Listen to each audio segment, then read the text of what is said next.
Okay, so it's 4 o'clock, so we'll get started. And as usual, there will be some interspersed in here Q&A, and if you have concerns about anything, you can jump in at any point. We don't have to go through all the topics before we can get some engagement or conversation going. So this is called maintaining virtual student engagement throughout the class. And we'll look at first the teaching possibilities. So some of this will be review, but there could be a chance, depending on who's on right now or who might watch the video that we're doing after the fact, that perhaps you might just want some information. And I'm just adding people in here as we speak. It's one of those things where we're trying to track who is here. And I think, let me just make sure this is recording. It is, yeah, for sure. So yeah, depending on who's watching now and depending on who might watch the video, you might not have known, for example, about Proctorio or Labster or some other technologies out there. So kind of the first part, we'll talk about just what's in place and how we're using it. And then we'll shift into innovations and discoveries, and I'll mention some things that have been going on. As an example, today Carl Franz, who teaches biology and chemistry for us, mentioned a technique that he's using in his classes that's successful. So I'll throw that out there and we'll talk about that. And there's a smaller group of us, I know Solange and then Mark Williams and a few others. We were just talking about doing higher level audio sharing on, say, Zoom or other apps and what that might look like. So as we continue to innovate and discover some things about our teaching or our technology, we might then be able to create new groups out there, subgroups of faculty or staff who could have some conversations about those discoveries and innovations. And then the last part will be next steps, and this involves some of the conversation I've been having with Treva, with Al Frangioni, with Dave Burba from Technology about we're doing some things great. What do we need in the future? In quite a few of my meetings today in the Institutional Effectiveness Group, also in President's Advisory Council in the morning, I know a lot of people are saying, what will we need for the summer in terms of technology? What will we need for the fall? And an example of that is any software that we currently have as an institution or even statewide, will that be supported in summer, in the fall? If not, how do we pay for that? What kind of needs are out there? So that's definitely the next steps consideration would be where do we need to go after here, particularly if we are continuing to teach virtually in the fall. So kind of a concern out there. If you ever have any questions or you want to look at resources that have been created, including some of the videos, you can go to my website as usual, and when you get there, I'm just trying to open that window, you would click on COVID-19 and that has the most current resources. So any of the videos or workshops I've done, new ones, maybe some of these weren't necessarily videos, but for example, if you want to look at that sound and audio and teaching video, you can click on that and check it out. And I will update these as new workshops materialize, as new topics materialize. And if you have ideas for a workshop, then let me know, email me, and we can put that on the docket for next time. Virtual campus, so I'll just go through some of the things that have been happening, and I'll try to monitor the chat as well if a question comes up. And again, if you're familiar with this, it's a bit of a review. If you're not, you can always reach out and we can share resources and try to have some conversations about what's happening. At any time, you can always go to the college's website. They're constantly updating, for example, the virtual campus website. You can go to LTCC on Facebook. You can also engage with LTCC on YouTube and on Twitter. So all of those sources have different information. Coyote Corner is also a good one. But I think it's a good thing to maybe visit those websites to see if any new updates have gone out about things on campus. Sometimes you'll find a useful video like the video Sarah did here on counseling efforts and virtual counseling. You could check that out and just see what's happening. I am constantly, I would say every day, I guess, I go onto my phone and I log onto the Coyote Corner app, and I think many of you are engaged in it. And just helpful to see new projects happening with faculty. I can just look at it right now. As an example, it was just announced there's a opportunity to look at, take a class on financial aid. So you might just click on it as well. The student ambassadors posted that every Thursday at noon they're doing a trivia thing online and so forth. So I find this has really good up-to-date information, as does a lot of our social media. So I use it all the time, and just an encouragement to do so. As we move forward with the virtual campus, again, I think decisions will be made for the most part. I can update you on some of the meetings today. There aren't a lot of updates, but some pretty good ones. And President DeFranco just sent an email out campus-wide about, I would say, an hour and a half ago that has a lot of these updates. So the summer updates would not necessarily be as vital because, as you know, our summer classes typically are taught mostly online. It's just a trend that's happened over the years. It's convenient for a lot of our students who work in the service industry under normal circumstances to, for example, have a more flexible summer schedule and then take their classes in the virtual format. So ISI, which is our Intensive Summer Spanish Institute, will be moving forward mostly in a virtual format from what was announced today. And I know Kata Goralski, who is our new full-time faculty member in Spanish and also coordinates ISI, will be working on a lot of that virtual coordination. So that's good news to hear that, because certainly moving into summer with the virus being where it is at now, we wouldn't want to bring in 500-600 people to campus and send those people back out. If you saw the mayor of Las Vegas, Mayor Goodman, kind of unfortunate interview last night or the night before on Anderson Cooper, real concerns about, she wants to open the Strip, and certainly a lot of people understand, we do in Lake Tahoe, that businesses that are service-based depend on visitors and tourism. The challenge with that is if you reopen and you bring in a lot of people and those people contaminate workers, or workers contaminate tourists, and then those tourists go back out, you have the spreading of the virus through various communities. So keeping things like ISI for the summer virtual, I think, makes a lot of sense because of the current status of the virus. Summer EMT. Some of the EMT, they may practice social distancing because with EMT, other licensed disciplines out there often is a requirement to have face-to-face meetings of some format. So they can still do some of that and still practice safe social distancing. Updates that haven't been, or decisions that haven't been made, include virtual graduation. No update on that. I asked in a morning meeting today, so we'll wait for that. And then no updates on fall yet. If you've been following the news all over LA Times, I think it was CSU Fullerton made a decision to put all their fall classes online. And so I think probably as we get closer to summer, more districts will make some of those decisions. So just to emphasize, if you want the current and most up-to-date information, go to our various social media pages. Some of you have seen this quote from one of our forums that we had some time ago about students being concerned about online classes. I've heard some things just through the grapevine. I think a lot of faculty and students have said they're enjoying what they're doing. There are still challenges, and we do want to address the challenges today. We don't want to sugarcoat everything, but I think since we saw this quote back before classes started, when the president presented this as a result of some of our surveys through our institutional effectiveness office, I think things are going better maybe than we anticipated. You've seen the photos of Phyllis, I see on social media, doing her classes. She does these cool time-lapse videos showing what the classes look like.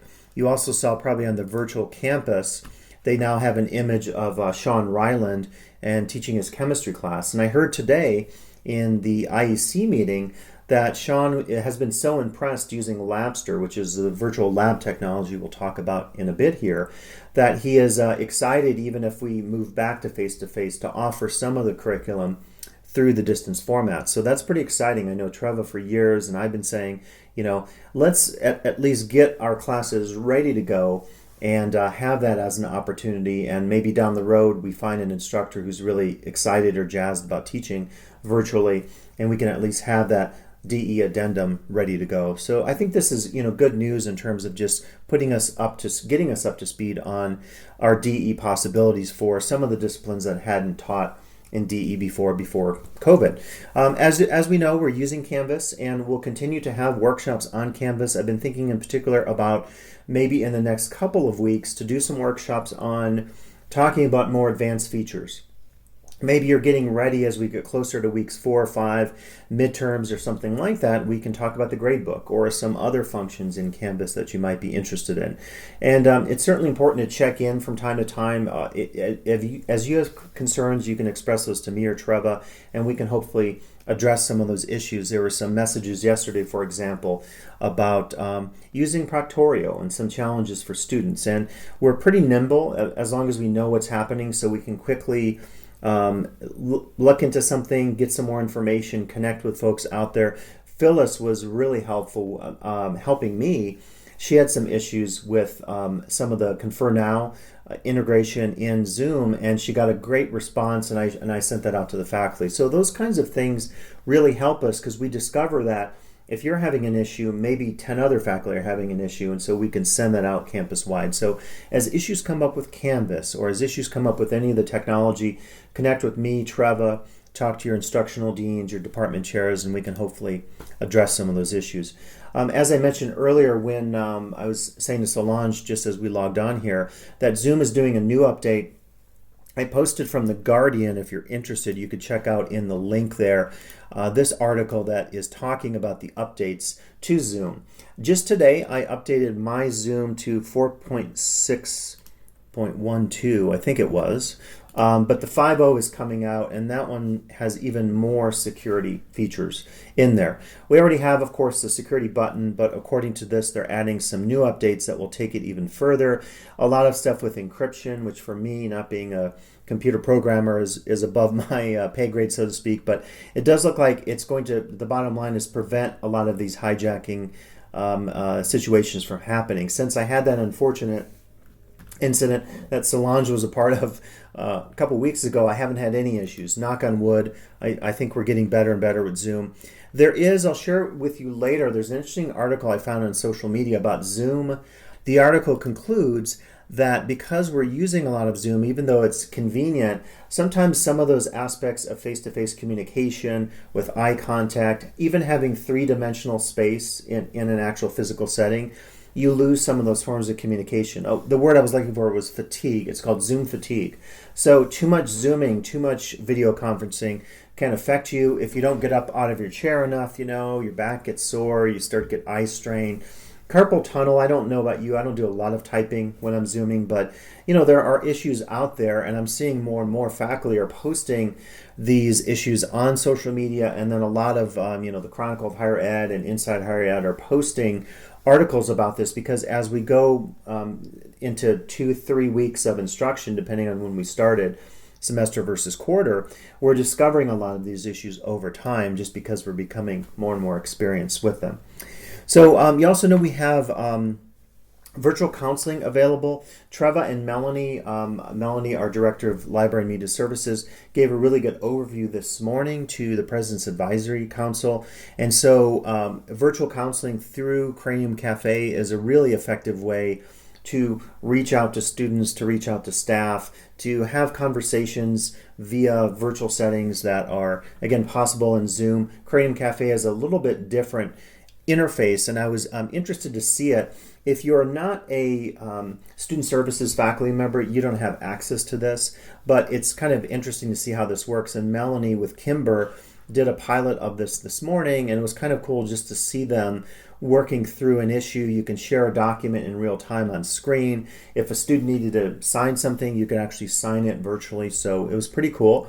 We noticed a little bit of lag or latency in the audio, and I know some of the audiophiles and music folks have been talking offline about this, but that obviously will continue to happen. It's not just Cranium Cafe. I noticed today in a couple meetings, certain people, their audio was a little bit distorted and there was some latency, and I noticed in a meeting just a couple hours ago that all of a sudden someone's audio got really loud, and I kind of jumped out of my seat a little bit because I don't know what it was, but the audio just got super loud and then it got quiet again. So those kinds of technology issues will certainly continue to happen. Again, as these affect our students, reach out to us. Treva and I aren't necessarily problem solving for students, but we can put them in touch with our staff on campus, and some staff, as you know, are being reallocated to help with some of these issues. We have great student ambassadors. We have a lot going on with our virtual version of the Promise Office and so forth. There's also net and virtual tutoring, very important. So if you ever want to connect your students with your discipline, if it's represented here, it may not be. It's the major discipline, so not everyone on this Zoom today will have access to this in terms of your student areas, but it's pretty cool to use. So you just go into your Canvas class and click on that link for net tutoring, and then this dialog window will pop up. You could click on it, and like for me, I would click on anthropology, and then if there's a tutor available, it will either open that session if there's availability, or there's an opportunity for a student to leave a question, type in a question, and then the net tutor will get back to them later. And Trevor's pointed this out in previous trainings, but these people have at least a bachelor's degree as applicable in these areas in which they're tutoring. We know, of course, by now that we're doing a lot of real-time video instruction, and I show the Peloton stuff because prior to COVID, Peloton was trying to tap into this idea of a virtual market for home fitness, which is kind of cool because I don't know about you, but sometimes using a treadmill or elliptical machine, just sometimes you get a little bored, and they have ways of putting on the screen virtual hikes that you can do. Like you could walk, a particular trail in Yosemite and be on the treadmill. So it's a way to pass the time. And what's cool about Peloton is it's real-time trainers, and of course these are top trainers, top of their game in terms of fitness. But that extra motivation, because it's happening in real time, can be really effective for you feeling isolated at home. And this, of course, was happening before COVID-19. So I think a lot of us are saying right now, it's surprising to see, maybe like Sean Ryland in chemistry, how not easy the translation of face-to-face to a virtual or DE format is, but how possible it is. We're doing things like virtual office hours via Zoom. We could have a conversation later about how these are working out. Again, I think once we figured out some of the hurdles or issues or kinks in Zoom, I think we're finding that it's a pretty effective way to communicate with our students. Labster, if you're teaching in the sciences, Labster is a really great tool. And if you are teaching in the sciences, try to update you as often as possible, because Labster is constantly adding new simulations. I know some of our science faculty went in when we first got access to Labster at the start of the quarter and said, oh, I wish they had more on plant biology or something with botany. Well, they're continuing to add new simulations, so it's just important to make sure that you have the most up-to-date list. If you want access to that list, let me know. I also do have a short video training on integrating Labster in your class. There's a little bit of setup, but once it's set up, you just click on your assignments and you can add a lab as an assignment at any time. So virtual education and DRC services, very important to remember. There's a lot of opportunities to have closed captioning via a lot of our video services, including Canvas Studio. I don't know about you, but I've enjoyed Canvas Studio so much that I really hope that we keep it for the long term, past our grant and past all the COVID stuff we're dealing with.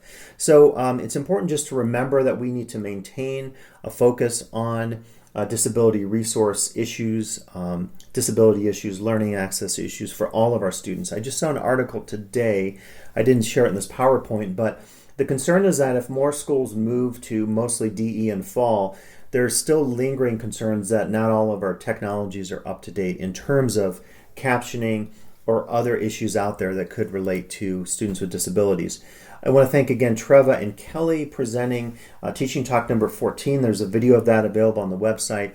And it was talking about note-taking, a new tool that we're using for note-taking, but it also got into general approaches that we can take to make our classes more accessible. And any of you going through the CVC OEI trainings or grant or workshops to get your classes up to speed for the new virtual formats that we're working with, there's a whole section there on accessibility that we go through in great detail just to make sure that everything is accessible. So we cannot forget about accessibility moving forward. I just mentioned this, but all the stuff going on with video is really exciting. I've been using Canvas Studio. I need to clear out all my clutter here, but any of the screen captures I do, screen recordings, I use it primarily.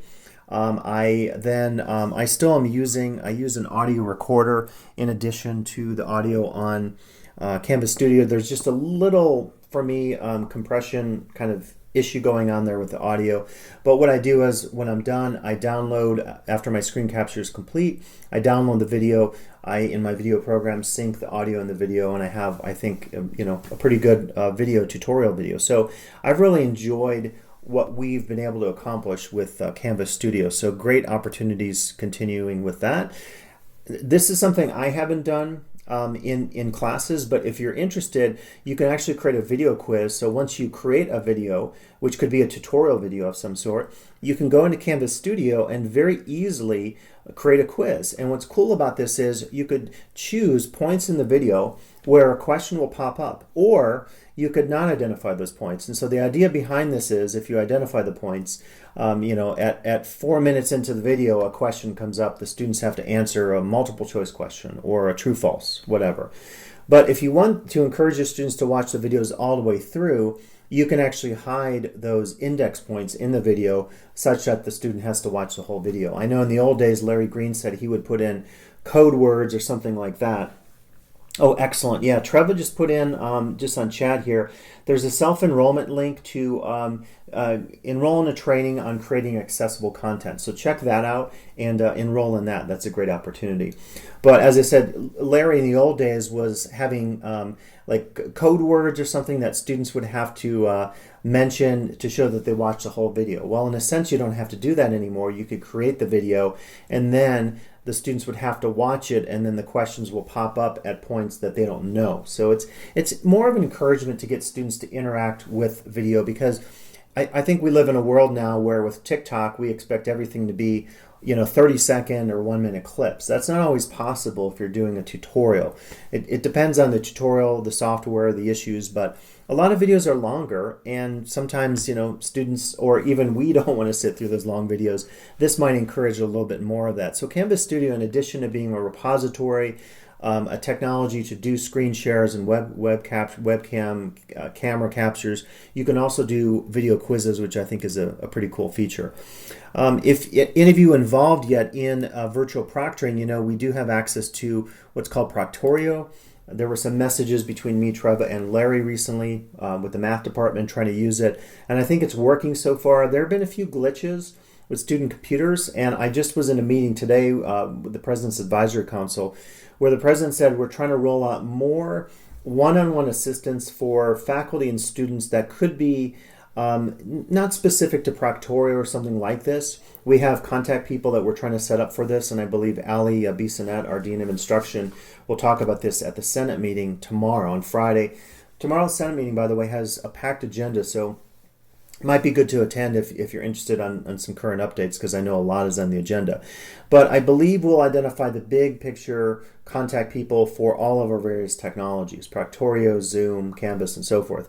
But what about someone, it could be you, it could be one of your students who is having an issue with their operating system, or they can't figure out how to set up their sound preferences on a Mac.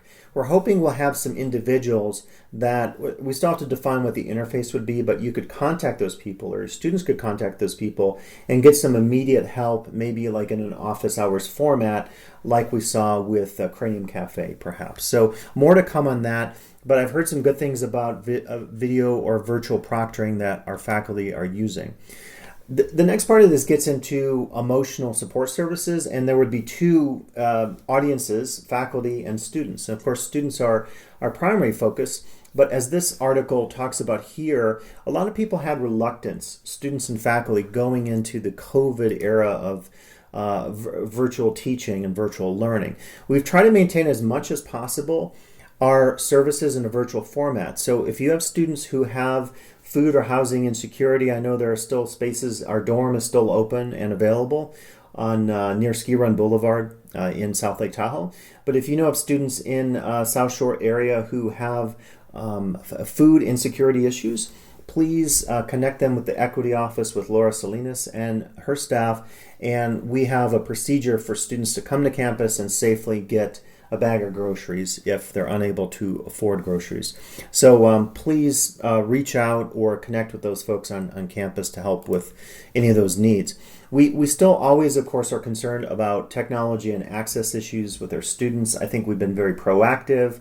I know most recently we had the whole distribution of brand new Chromebooks, and I believe President DeFranco said today it was upwards of $100,000 or something like this spent on getting some of the new technology out there. So pretty expensive, but the good news is we can reuse a lot of that technology in the future in terms of students having access moving forward. Thanks, Betsy. Betsy said she had to go. Also, I wanted to mention this. This was in the Cuddy Corner. This was from the student feed, just showing a virtual home space, working in a new office and showing what learning looks like. So this is kind of cool to see because I think we all have our sense of how we personalize our office spaces or our workspaces. And even though we're stuck in our homes and we're quarantined and we're wearing masks when we go out and gloves and all this kind of stuff and using sanitizer, it's cool to see that people, including our students, are personalizing spaces that become virtual workspaces. So emotional support, and this was that article by Jenkins I just mentioned here, saying that we should hold our students harmless. And I know tomorrow Dr. Michelle Risden, our CIO, will be talking about possibilities for additional grading options, including a no-pass grade. So if you want to tune in to Senate, that'll be on the agenda tomorrow. And holding students harmless means if something happens to them because of COVID, we cannot grade them down because of that. That obviously wouldn't be fair. And then the second one is very important too. I will not allow perfect to be the enemy of good. So being a perfectionist in this time is probably not a good idea. We're probably taking that approach in terms of our homes. We're spending more time maybe disinfecting our groceries or dealing with our mail or, different things in our home spaces are taking more time. And even though we have more time on our hands, some things take more time. And then we're under a great degree of stress. I know psychologists are studying this current time. I read an article recently about, I think it was from Forbes, about if you've been having kind of vivid or stranger dreams than normal, there's a whole psychological correlation there with just being isolated and being stuck in our homes a lot and not doing our typical things outside the home. So not being a perfectionist in this time is good because we're under stress, we're challenged in terms of our workspaces, working virtually, and our students certainly are challenged. That gets multiplied exponentially if you get COVID, or if you know someone who has COVID and you have to quarantine and get medical treatment. So really, I think important messages there.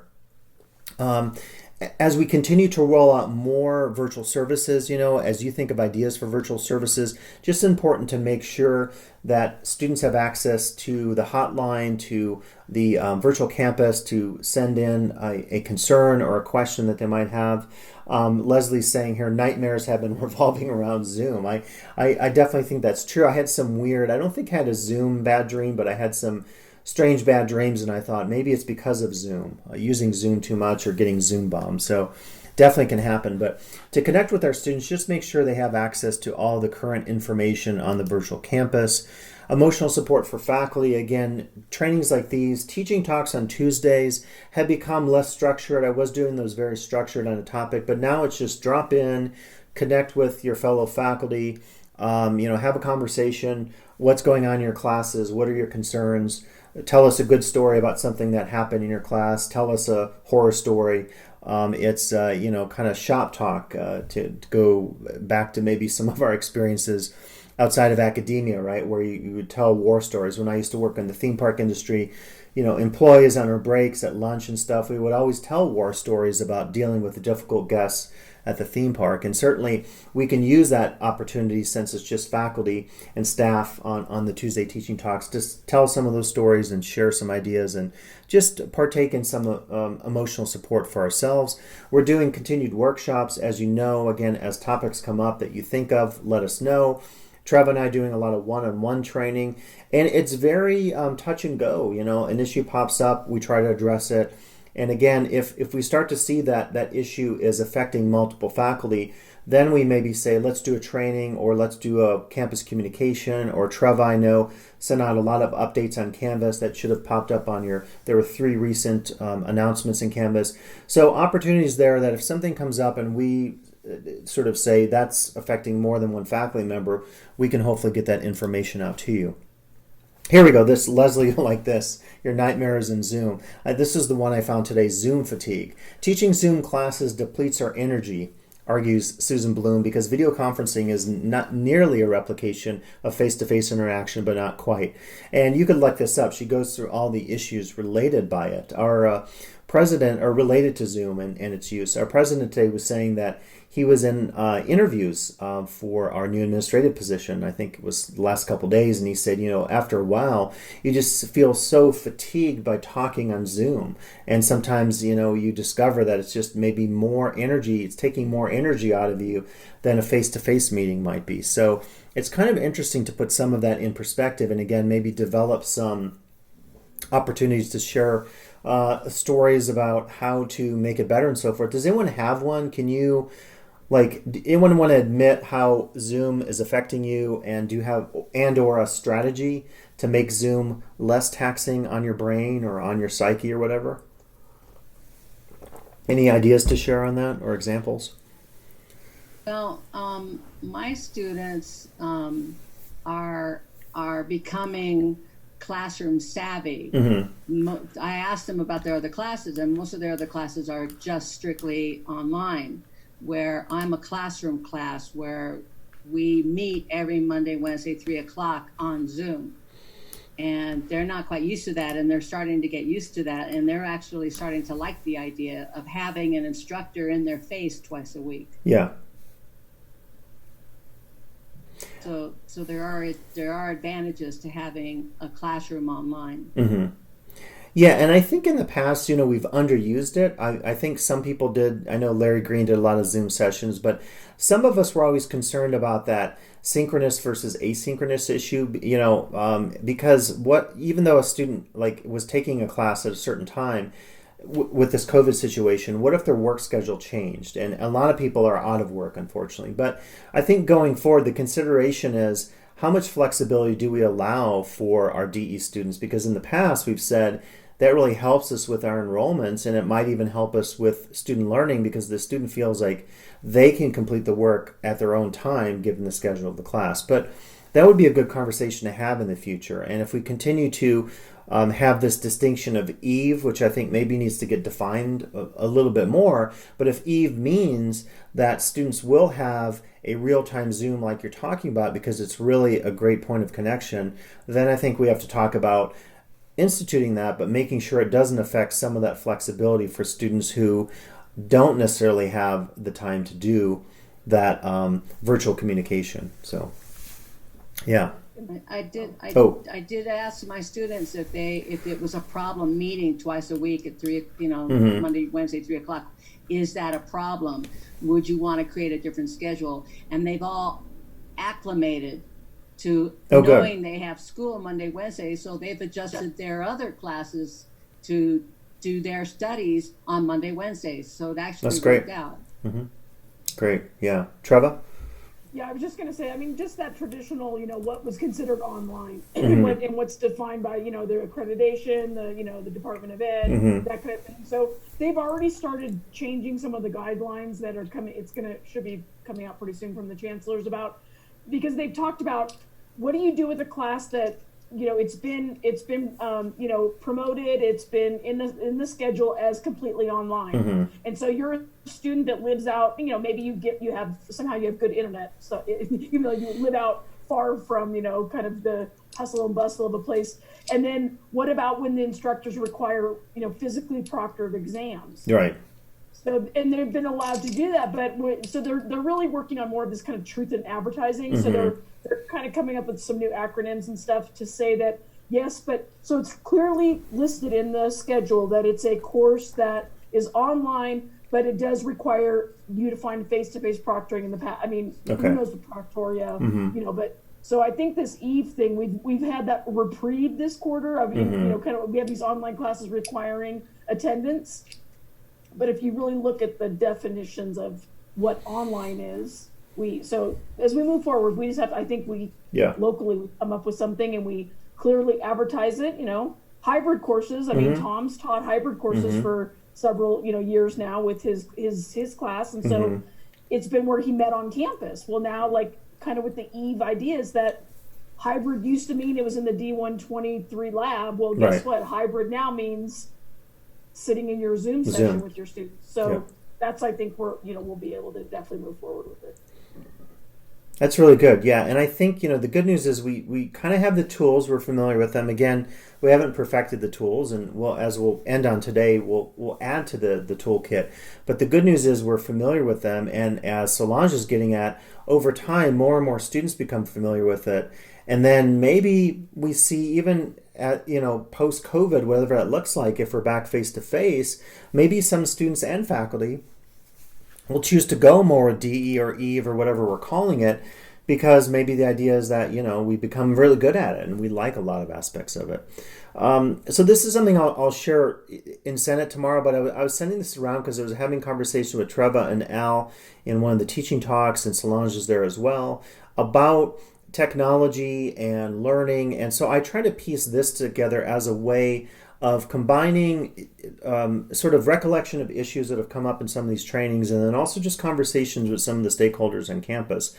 And so thinking about how we could up our game a little bit. One thing I've suggested to Al, who's doing a lot of our grant work and also involved in technology, he's involved in facilities and safety, wears a lot of hats.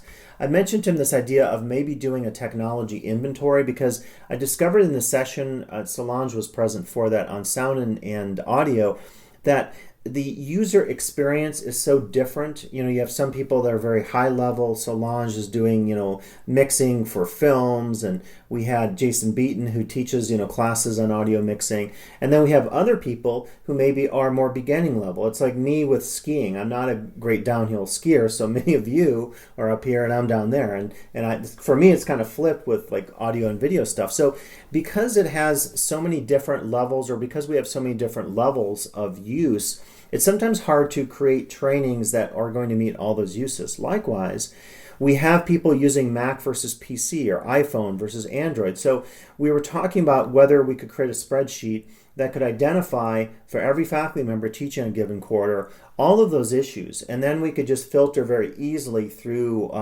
the cells in Excel, what those needs are. And then maybe we can target trainings based on who's doing Mac stuff versus PC stuff, because I'm, for example, it would not be good to do anything on PC because I'm not a PC user. So once we do that, we could maybe create some more targeted trainings. And then all the other stuff here really relates to upkeep issues. So technology assistance, as we're talking about, technology assessment, maybe we could do more surveys and assessment of the technology for our students and our faculty. Purchases and maintenance. We were at a training and Solange asked about purchasing a microphone. So what might be the processes going forward if we're not going to be open face-to-face? How could faculty use instructional money to buy something to adapt their home spaces for teaching? A lot of us weren't thinking back, a few months ago that our home space and our home technology was going to be it in terms of teaching. So I think we might have some technology gaps there. I know Russi and the facilities folks are still working out how to check that equipment out on campus, so that might help some of those gaps. And then also, what we'll talk about at the end here, technology and rolling out new technology. I've been looking into Google virtual reality glasses. They're a pretty cheap way of taking an Android or iPhone for like $10, sticking it on, in a piece of cardboard and wearing a virtual reality headset, basically.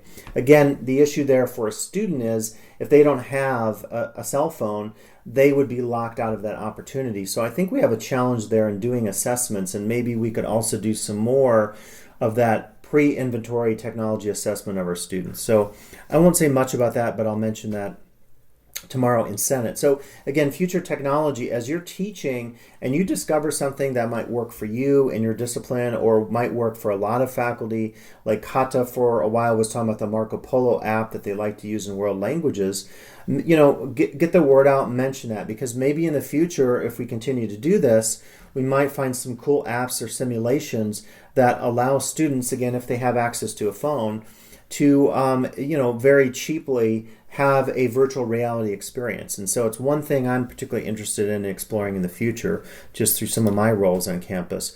Again, there are so many opportunities in Canvas, in apps. I mean, I can't tell you when I've taught DE classes, I don't use 1/100th of the apps available on Canvas. It's such an open system that anything you want to use, you can incorporate. And again, if you have software that is specific to your discipline or other technologies, that's other stuff you can always use. Whether we support some of that, I think, is a question. I know Solange asked a question in our teaching talk the other day about the district supporting particular pieces of software.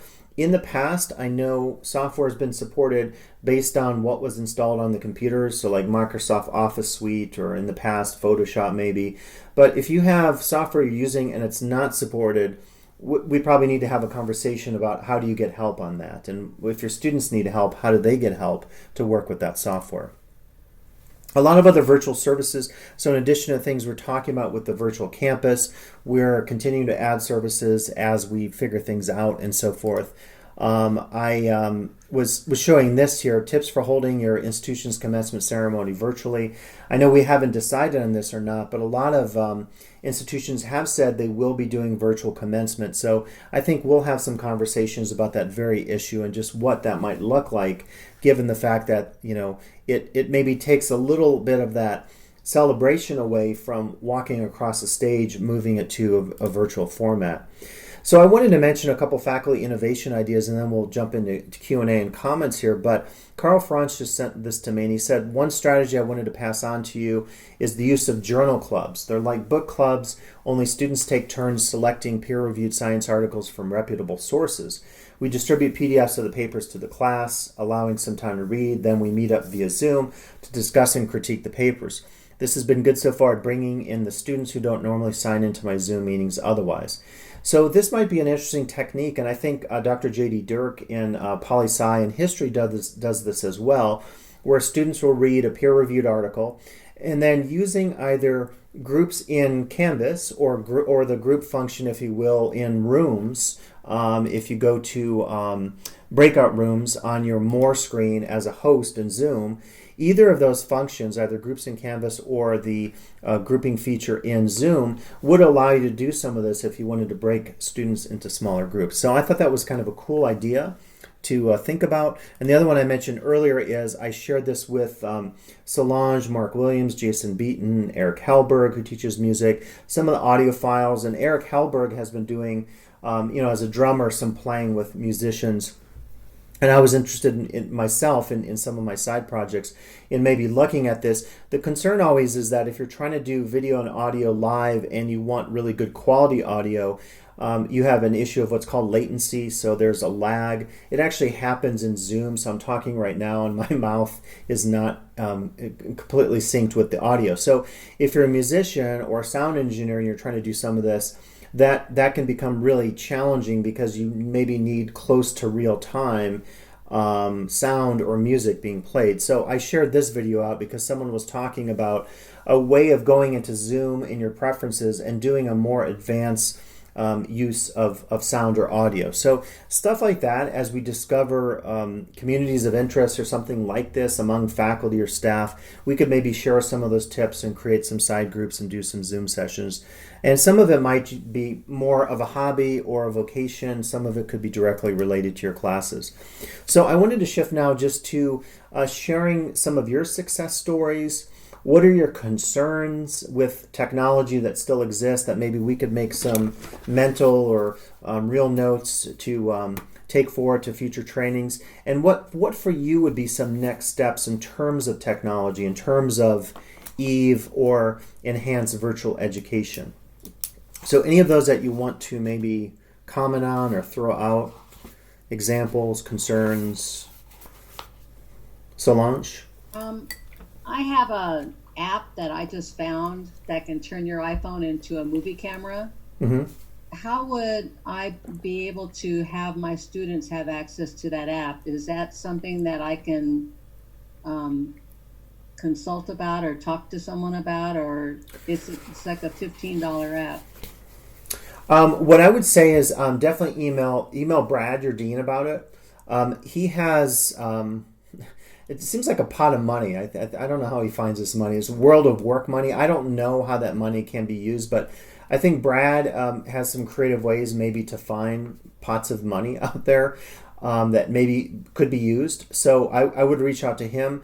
The issue you want to think about with that, of course, is what I would recommend is if you know, once you know the name of that app, I would go to the 2 app stores. So go to the main, what's it called now? Just the App Store on Mac. And then go to, if it's called Google Store or whatever they call it now, on Android. Just make sure that that app is compatible with the 2 major phone types, because my concern would be if it wasn't available on Android and you had a few users in your class who didn't have an Android phone, we would have an access issue. And then at that point, if we had an access issue, and another example would be you have a student who doesn't have a cell phone, we might then be able to reach out to Melanie to see, is there an opportunity to do loaner phones? I don't know that there is, but maybe someone is selling a really basic phone. Actually, back in the old days, they discontinued it, but remember they were called, was it iPods? They had a version of it.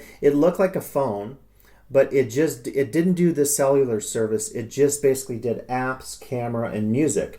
And that was actually a cool technology, because for someone like that, a student who didn't need it for phone use, that student could still use it for the technology side of things. So I think the order there would be reach out to Brad to see if there would be money available. And then secondly, I would look, is it both Android and iOS compatible, Mac compatible? And then third, determine if there's any technology gaps in your class. Are there 1 or 2 students who don't have a phone? And then how could we maybe find a loaner something? I don't know. Trevor, do Chromebooks do apps from like the Android store? I mean, I'm not sure about the apps. It's just really they're really just to access. They're really just mostly internet, right? Internet. Yeah. Okay. Yeah. I mean, I would also, Solange, I don't know if you're kind of like looking into the future about this class, wanting to offer it again, that kind of thing. I mean, also in kind of the, I don't know where, we used to put it in the scheduling, like when you have specific things that students need, it just needs to be placed in the schedule of that requirements of what they, like I said, like I have a class where I teach QuickBooks, and it's a Windows, it's, based on the Windows operating system, even the class I teach right now. So I make sure I tell students that you're going to have a difficult time, or you won't, I kind of do a disclaimer. For yours, if it was that, you would need to, like I think Scott's suggestion, of course, of the, making sure that it's on both platforms or operating systems. And then it just needs to be laid out in the schedule that you will need access to this to be, for the course. And it's kind of a co-requisite of the class that they need to have the necessary equipment, because we used to do that with software. Yeah. If a student, we would provide some things on campus, but if the student didn't have it, I mean, I know like Tom's stuff, they have a server now that does the GIS software that students can use. That's a little bit of a different situation, but this is something that I would consult Dean Brad about. Is that who I would consult? Yeah. Okay.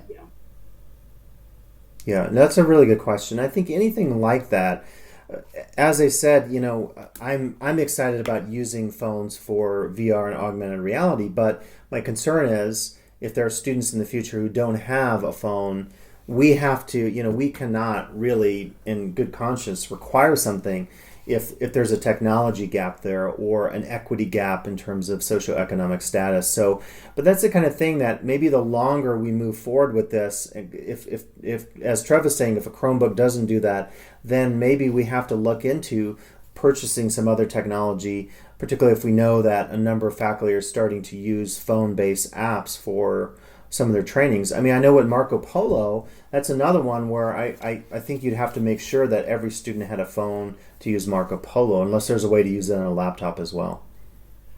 I think that one you might be able to use it. Okay. Yeah. I'm not totally sure on that one. Yeah. You know what I mean? But, there's a weird thing with, like, if you go onto the App Store on your iPhone versus the desktop, there are certain apps that only work in one place and not the other, and vice versa. So it's a little confusing. It's not like every app works with every platform. So that's why we get into those issues. To go back to the audio workshop, discovering that every instructor, of course, has different technology abilities and uses and concerns, and then every student the same. So Larry Green discovered with Proctorio, students couldn't access it. It's really hard for us to figure out why that access issue is what it is. And I was even saying to Al the other day that maybe we need to someday have something similar to what Mac will do. If you have a computer issue, they will virtually log onto your computer and they can actually take control of your screen and work through stuff. So maybe we also need to consider some of that in the future, because there are a lot of student access concerns that I still have, and probably many of you have as well, in terms of just, will students be able to use the technology? So, or have access to the technology, yeah.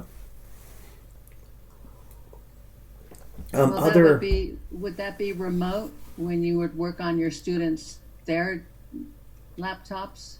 That would be remote. Yeah, it would be if you haven't done. I mean, if you work with a person from Mac and they actually log onto your computer, you have to type in a password, give them access, and then they can actually work in real time. And this came up when I was working with a faculty member the other night, trying to figure out a Zoom issue, and I was using my ability as administrator on Canvas in real time to look at what he was doing. I just kept hitting Command R to refresh his module. But the hard thing was I couldn't actually go in and because it would have been a lot faster for me to just create the module for him. But he was, trying to work through stuff. So I told him, "Oh, click on the plus button that's blue," and he would do that. And then at the end of that whole training, we discovered that it was a very simple issue of not having the correct Zoom address in his module. And so that's the kind of thing that, again, down the road, we want to try to identify, the best use of my time and Trevor's time and other trainers out there. And then maybe if it's more basic level technology, we could have a system for something like this. We may not have the sophistication of Apple as a big corporation with trillions of dollars, right, to be able to, or billions of dollars, to be able to do that kind of real-time servicing of our computers. But it's something that we used to do, like Diana or Bill would come into our offices on campus and work with us. Well, now they can't come to our homes and work on our computers. So just, some way to do that in the future, I think would be interesting to have a conversation about, perhaps. So other success stories, ideas, concerns, next steps, software, new technology, new Canvas uses, or anything like that to talk about? I'm sorry. I have a lot. This is all new That's for okay. me. So, regarding quizzes, I have a midterm coming up that's going to be 10 questions, and I've created 20 questions so far. Is it true that Canvas will take all 20 questions and randomly give the students 10 at a time? Mm-hmm. Yeah. Trevor, do you want to? Yeah. So what you're doing is you're basically so did you go into quizzes and start creating a quiz with 20 questions?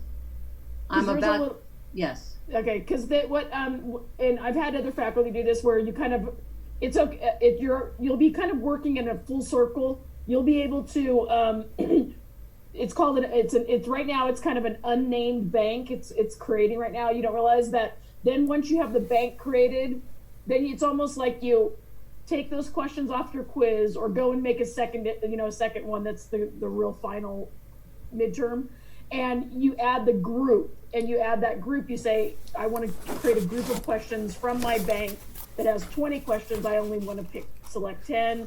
So you can randomize that, and then you can also randomize the answers. Mm-hmm. So make sure that when you're building those, that the old times of the D answer was all of the above, that you actually put things like all the answers are correct, or something like that. Because if you randomize also the answers, then A is all of the above. Well, there's nothing above. So right. I try to tell faculty that think about that it's when it's randomizing stuff that you don't want to have incorrect. That's really good to know, because none of my questions are all of the above. None of my answers are all of the above. It's either A, B, C, or D, done. Yeah. That's Mm-hmm. it. So, when you fill in the correct answer on the top, but Canvas will shuffle the answers. Is that correct? Mm-hmm. Yes. Yeah. That's one of the settings. It says shuffle. Yeah, great. Thanks, Trevor. And the good news on this, I've been saying, is once you teach that class, you do it the first time. The next time you teach it, you'll have your Canvas shell, you'll have your syllabus, and so you're not doing as much work up front. Unless if you change your textbook or radically shift the class around, of course. But that's the good news with a lot of this is we're becoming pros with the technology, and then in terms of content, it'll be available to us the next time we teach it by just importing that shell of your last class into your new class. So really good news there. I've spent a lot of time on my shell. You have. A lot of time. We know. Yeah. And that's it. Is that it's a lot of work. All of you are realizing this lift is huge when you first teaching the class online, and especially when you're new to everything about it, all the system, and then you're kind of a short amount of time that you were kind of just thrown into it. But it is a huge lift. And so what I like about it though is, like Scott said, is that I can as time goes on, then I can really start to focus in on really fine tuning my class then, thinking about what really didn't work last time and creating a new project or something that's new and, that's going to meet the needs of the students. So that is the cool part of it, like we said. Yeah. And then all the files are there, everything's, it's a huge, when you do, the first time you do that next time, Solange, when you just do that copy course, and it just adjust the dates, you're just going to be like, oh my gosh, I've actually been creating during class, something will come up and I'll just put it on the module during class. It's amazing how this class has developed in just these 3 weeks. It's been amazing. Yeah, that's great. Yeah, in a sense, it's not just delivering your class, but Canvas, that class shell and the modules become almost like an outline, a real-time outline of your class that, as you're saying, you can change over time. And I do that all the time. I think it's great that you can go in and it's like an issue came up. It's like, I better add a module on this because students are struggling with this, so I'll add it for next time. So it's a really good approach. So Leslie? I have a question. And so my class is a positive attendance, non-credit class. And so my people are not used to joining in an online forum at all. So I have a couple questions, but one question is, can I just, if they show up to a Zoom and we're in a synchronous meeting, can I give them positive attendance for that, even though they didn't log into Canvas? Treva, Leslie, I thought that doesn't the positive attendance, it goes by how many hours also the students should be working on class materials. Isn't that part of your guys' calculation with PAWS? That you get credit, is it or maybe I'm thinking of non-credit classes, that something to do with that is that there's a calculation of that it's seat time and then also time working on the course is considered their positive attendance. Is that right? Yeah, so they can either achieve that through the things that I put through in Canvas or through, so they can access the Zoom meeting through Canvas and or through email, because I'm just trying to get them on board right now. Right. So that's my first question. And then my second question is, when I'm recording our meetings or our class time, and then I'm posting it for people to watch on their own time, right? How I'm getting like 3 different things. So I'm getting one through Dropbox. I'm getting one through a cloud. Sorry, I'm outside. The birds are really loud. One through cloud recording, and then another one through, I don't know, I'm getting like 3 emails. Yeah. And what's the best way to get that link and post it? Yeah. Well, if part of it, Leslie, is that is that for the people who maybe couldn't attend, do they go back and watch it? Also, you could do you could make something like Scott was kind of saying, not, because I know you can download, because you can download the Zooms into MP4, right, Scott? You can do that, and it also will, I'm trying to remember. Is it Zoom or Studio? I think both give you links to the video, right? You can link to both. Right. You could do the URL. The URL. Yeah. You could. Yeah. Could you? I'm trying to think the studio like the quizzing feature. Maybe she'd be one of those people Oh. that would want to use the Yeah. assignment out of it, Right. and then that's how you could track that just by completion. Yeah. That constituted, that was equal to 2 hours of time that that the student spent on it or something like that maybe. Mm-hmm. I And put then my. Go the ahead. positive attendance is just kind of it's a strange one, Leslie. I've been on a work group on the state, and I'm on this work group, and it's for Canvas. It's the course management system group, and I'm the co-chair of this work group about positive attendance courses, and we're really trying to work on how do you really track that? How do you what is that process? So I'm going to write a note because it's kind of a little.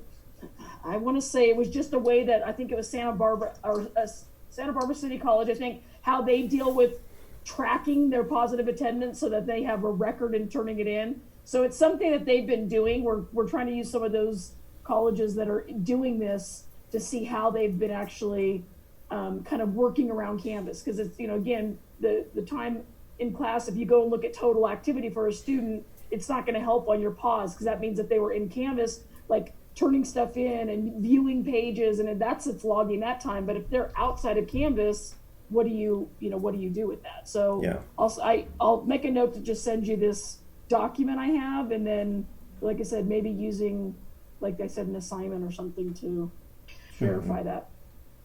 Well, and in the regular face-to-face class,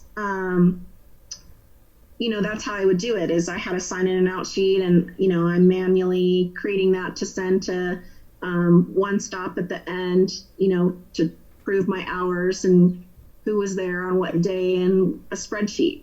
And so I'm just wondering if it's okay that for those people that aren't, I don't know. I need to be able to give them credit for attending an actual Zoom class. Like essentially if they're in the recorded version, they're physically on there. You can see that they were on there. But those are my questions. Doesn't Canvas? I use attendance on the left side of the Canvas of when you're like in your modules or whatever. On the left side it says attendance, and it has your students listed. But yours are showing up at a set time each day, and mine are. I'm trying to virtually reach out to them. I'm meeting at 2 different times to try to capture some of my families that are not able to come at 6 p.m. anymore because it's dinner time. So, and all their children are home. So I'm just trying to meet them halfway and still trying to play by the rules of Canvas. Well, Trevor, what about the activity thing with people on Canvas? Well, and that could definitely be part of it. Like you could look at that also, Leslie, of the their total activity time. Yeah. It's going to give you that verification within Canvas, looking at the analytics, also like what they viewed and that kind of thing. But that outside of class thing, like I said, is maybe, like you said, the way that you then can kind of I always say, if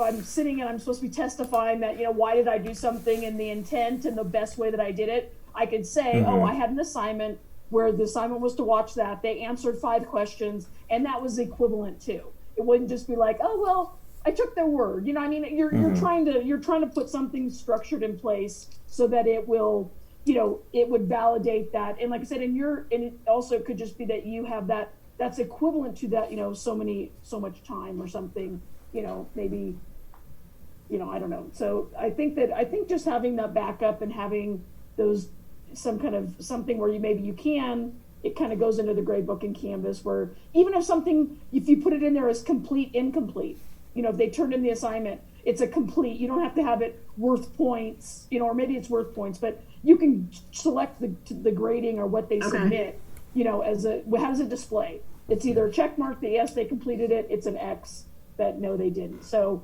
that could, I don't know, and then the grade in that area constituted, I don't know, so many hours. There's no grade, but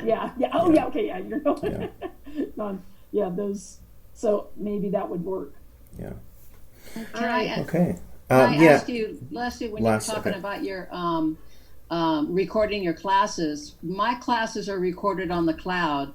And so what I've done is I get an email that says, this is the class you just recorded. Can't I use that email to email my students to let them see the recorded class? You could. And as we're saying, it also will generate a unique URL, and you could include that in your module as well. So yeah, often I know Zoom will notify you in a lot of different places. You'll get a lot of notifications. So there's a lot of flexibility there in Zoom and also in Canvas Studio to send a link to a video. So for sure, yeah. Unless And I I was believe just you can edit a recording. That's a longer, yeah, that's a longer conversation to edit it. I think, I'm trying to think in Canvas Studio what's available. you could do some editing. Yeah, There's some. But I don't know that I could reproduce it. Yeah.